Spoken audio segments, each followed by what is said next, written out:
Warahmatullahi wabarakatuh. Waalaikumsalam warahmatullahi wabarakatuh. Tron Uglang merupakan budaya masyarakat khususnya yang berprofesi sebagai petani sawah. Tari ini menggambarkan kegembiraan menyambut datangnya musim tanam padi di sawah. Tari ini diperagakan oleh 3 orang gadis yang gerakannya menggambarkan kegiatan-kegiatan yang dilakukan selama bercocok tanam di sawah.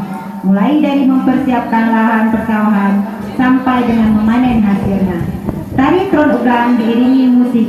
Berikut persembahan tari Tron Uglang dan